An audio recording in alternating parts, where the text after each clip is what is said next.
Of 400 rugby pitches of forestry into an area, creating jobs, affordable housing and improving both mental and physical well-being. That's the ambition in Treherbert in the Rhondda. It will cost an estimated £2.5 million, but those behind the project have just been given £250,000 of lottery funding.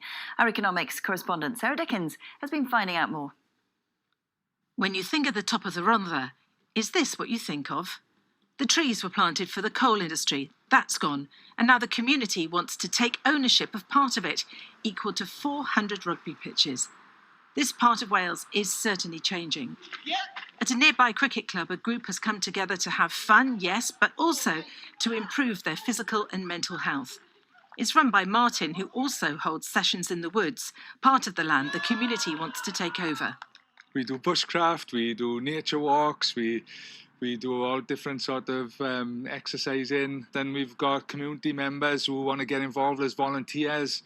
We've got patients who have come, who have rehabilitated and want to get involved as volunteers and feed that back to and help other people.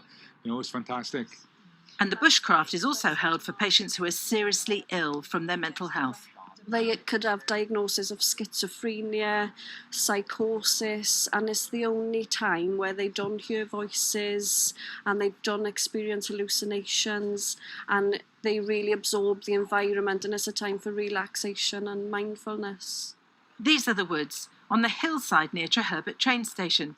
The local community have set out what they want to happen: more affordable housing, cheap to heat, places to walk and play, and jobs. Ian Thomas grew up in Treherbert, moved away, and now leads one of the groups behind these plans. We could be talking about 100, 200 long-term, very secure, well-paid jobs here, and that could be 300 or 400 families, having a future here in the community. We could be bringing in new talent and people wanting to come to move into our community, and keeping the money in the community is what we hope to achieve here. If the community owned it, then we could protect it. We'd have more say in what went on here.